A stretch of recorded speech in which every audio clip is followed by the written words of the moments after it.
vamos entrar no assunto agora de primeiros socorros, tá? Tem várias informações aí na nossa apostila. Vou dar uma pincelada com vocês aqui a respeito desse assunto. Os assuntos são variados, vamos falar alguma coisa sobre hemorragia, sobre fratura, sobre queimadura, sobre insolação, sobre parada cardíaca, sobre parada respiratória, tá?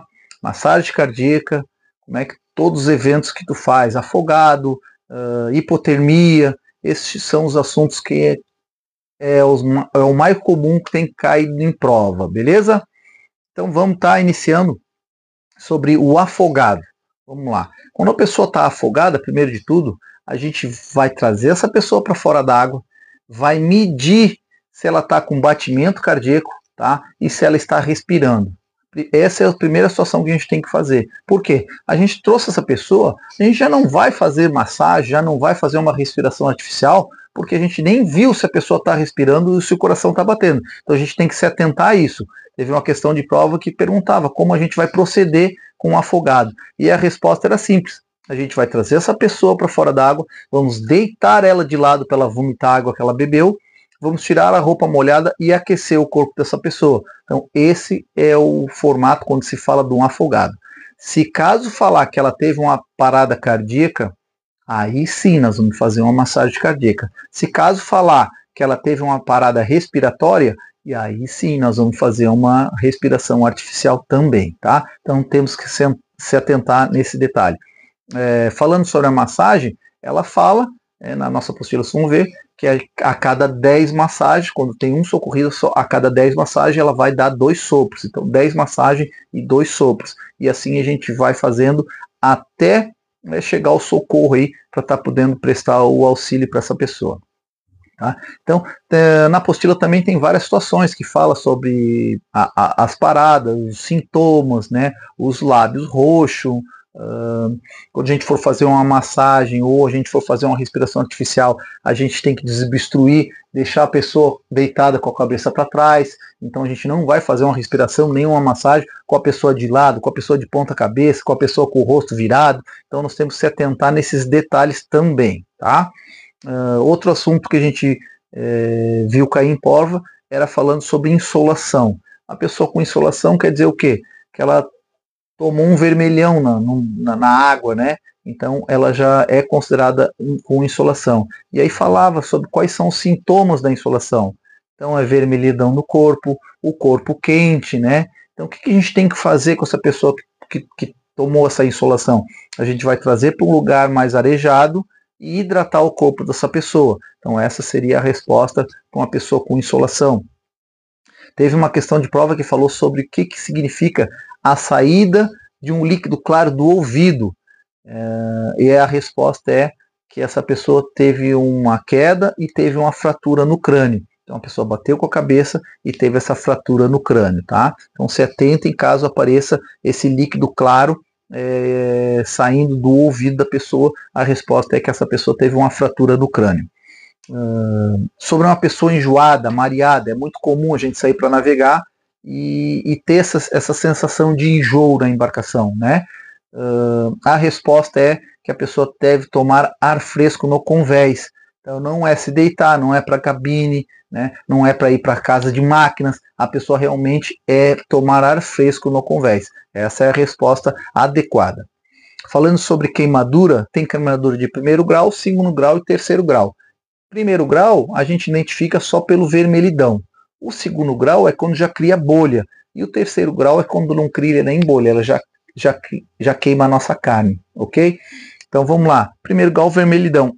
1º grau e 2º grau, que é a bolha, a gente não fura, não raspa, não tira para limpar aquela pele, não, a gente não faz nada disso. A gente só vai lavar o local. Essa é a resposta correta para uma queimadura, né, de 1º e 2º grau. Somente lavar com água limpa, né, água corrente, e deixa a água sair correndo. Outro assunto que já caiu em prova era falando sobre um náufrago, né?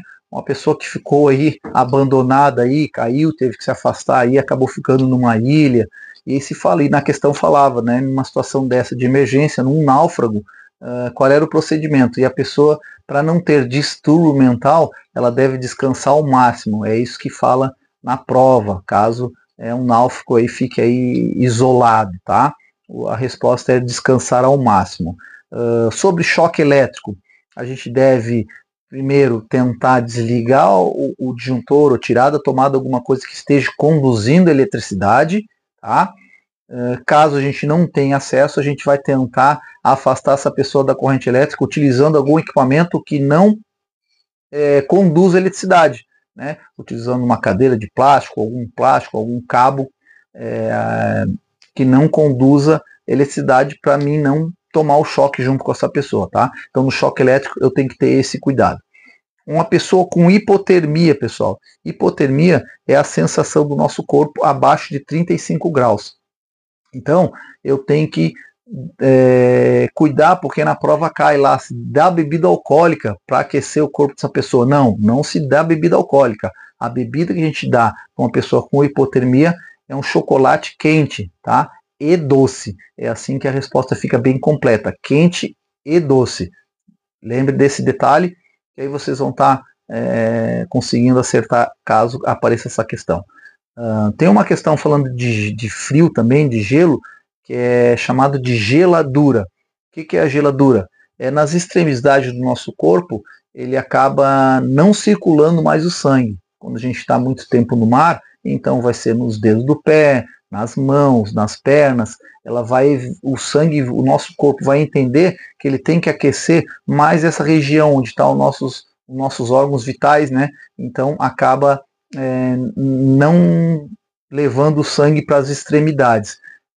Essa lesão ela é chamada de geladura, tá?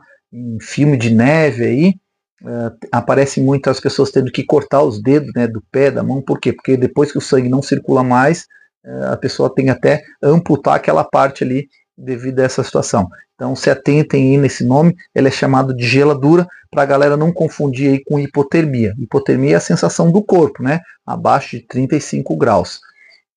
Fratura, pessoal. Então fratura de braços e fratura de pernas.